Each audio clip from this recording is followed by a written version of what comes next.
Bem-vindos a mais um episódio do Lemos Podcast Jurídico, no qual discutimos temas cruciais de vários ramos do direito, dentre eles o direito civil.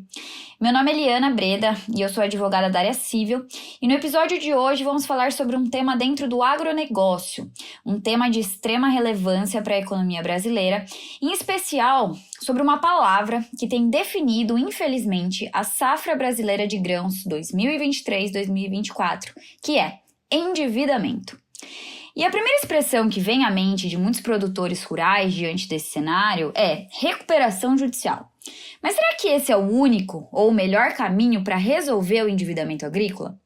Bom, hoje o nosso objetivo é lançar luz sobre esse tema, ajudando tanto os produtores rurais quanto os credores a entender um pouquinho o que é essa tal de recuperação judicial e avaliar se essa é a melhor opção para a sua situação ou não. Então vamos lá, começar definindo o que é a recuperação judicial. A recuperação judicial é um mecanismo que permite ao devedor, com a ajuda do judiciário, obviamente, a declarar uma moratória das suas dívidas e assim estabelecer um novo cronograma de pagamento com os seus credores. E isso é feito através de um plano de recuperação judicial, que precisa ser aprovado por uma Assembleia Geral de Credores. Calma, eu sei que são muitos termos, muitos conceitos, de fato. Esse tema é bastante complexo e, obviamente, hoje a gente não vai conseguir esgotá-lo, mas é importante que você tenha uma visão geral do assunto, tá? Então, voltando um pouquinho.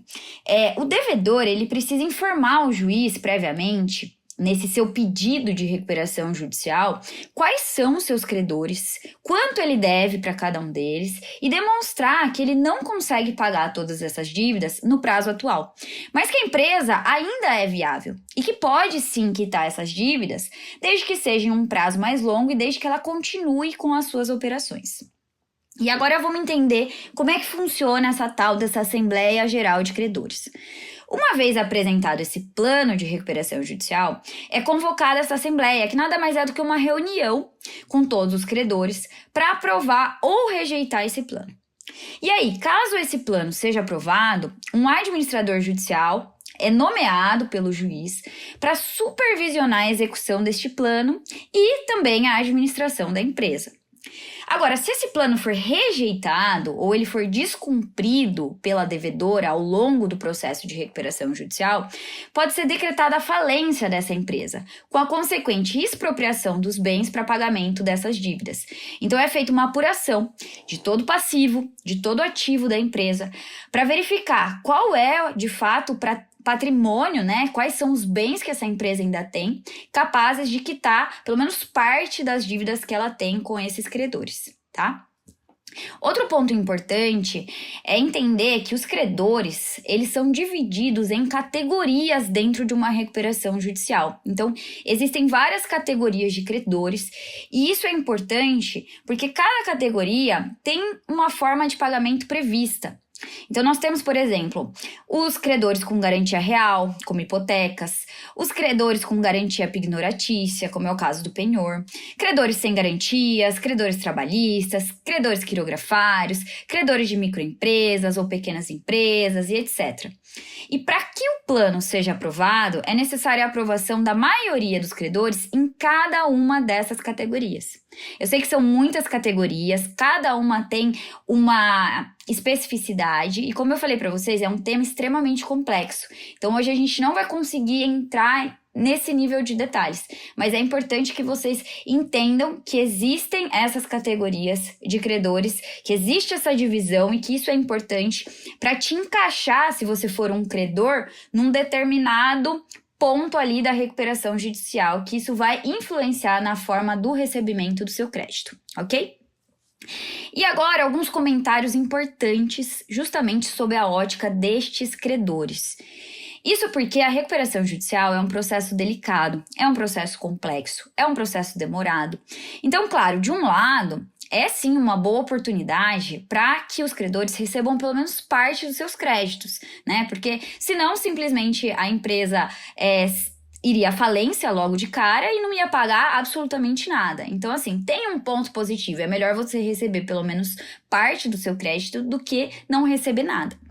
Mas a gente precisa pontuar, a gente não pode deixar de avaliar que também existem riscos e desvantagens na recuperação judicial, principalmente para os credores, né? Então, vamos agora analisar cada um desses riscos, tá? Então, sintetizando, embora a recuperação judicial de fato seja uma ferramenta muito importante para essas empresas em dificuldades financeiras, é crucial entender quais são os riscos e as desvantagens que estão envolvidas nesse processo, principalmente para os credores, tá?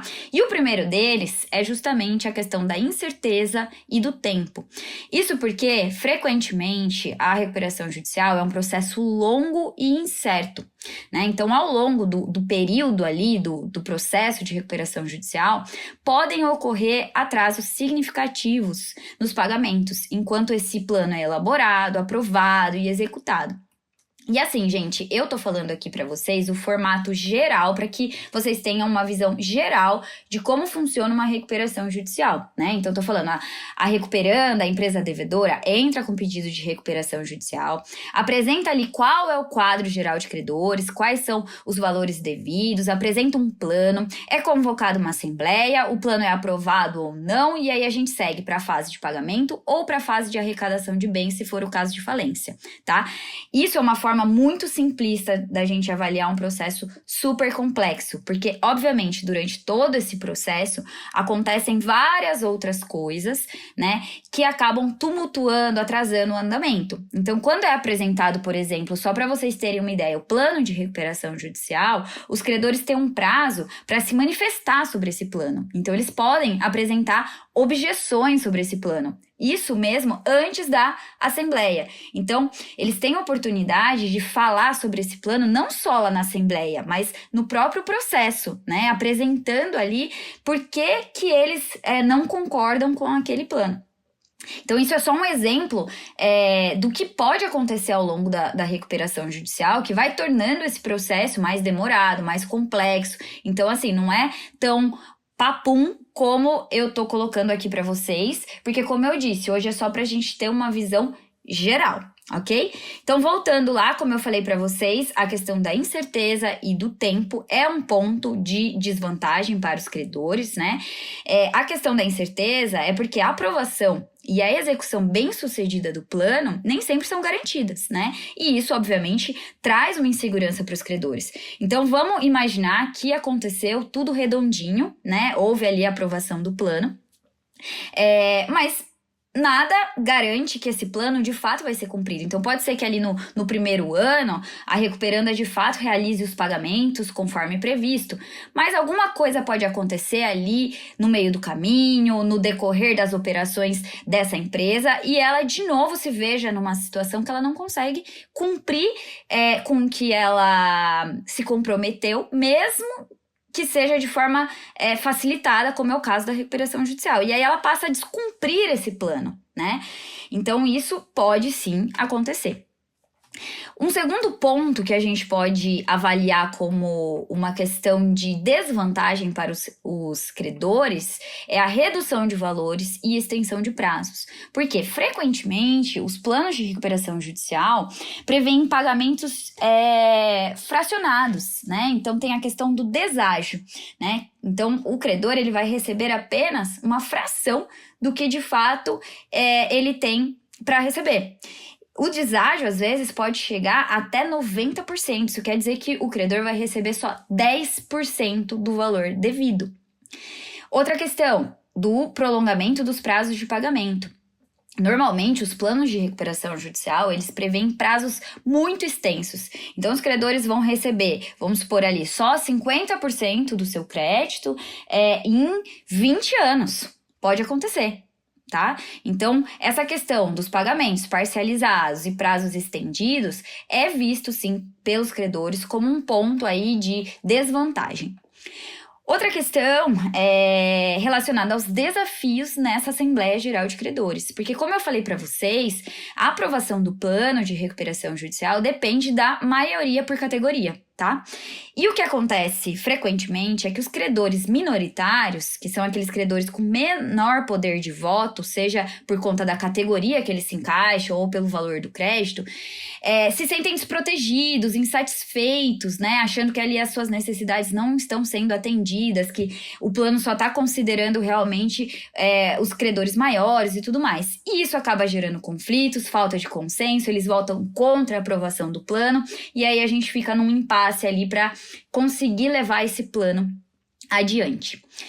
Um outro ponto de atenção é com relação à exclusão de créditos extraconcursais, né? Isso é o quê? São créditos que não são incluídos no processo de recuperação judicial por determinação legal, como é o caso das garantias por alienação fiduciária e os atos cooperativos. Então, se você é um credor que tem esse tipo de crédito, o seu crédito não vai ser incluído na recuperação judicial. E, obviamente, isso também traz uma certa insegurança para o credor, porque ele não vai poder renegociar suas dívidas dentro do processo de recuperação judicial, seguindo ali as regras do plano de recuperação judicial. Bom, gente, não existe uma solução única, né, para situações de endividamento no agronegócio. Por isso, cada caso, obviamente, precisa ser analisado individualmente para encontrar a melhor estratégia, seja a recuperação judicial ou outras formas de renegociação de dívidas, né? Então, é essencial que o produtor que se vê nessa situação de endividamento, juntamente com seu advogado, faça uma análise detalhada da sua situação financeira, econômica, né? Para tomar a melhor decisão, aquela decisão que seja mais adequada. E, obviamente, os credores também devem estar devidamente amparados juridicamente, justamente, como eu falei para vocês, para entender onde eles se encaixam dentro de uma recuperação judicial, como que o plano se aplica a eles, qual a forma de pagamento, para que eles possam decidir de forma orientada, né? Decidir qual a melhor estratégia também para eles, né? Se eles vão votar contra ou a favor da aprovação do plano. Enfim, a gente precisa ter uma visão geral de tudo isso para poder se manifestar de forma consciente. Então, por hoje é isso, pessoal. Eu espero que vocês tenham gostado desse episódio, que vocês possam ter tido pelo menos uma ideia aí de como é que funciona essa questão da recuperação judicial. E aí, nos episódios seguintes, a ideia é a gente detalhar um pouco mais sobre essa questão para vocês, tá bom? Aguardo vocês para o nosso próximo episódio e obrigada!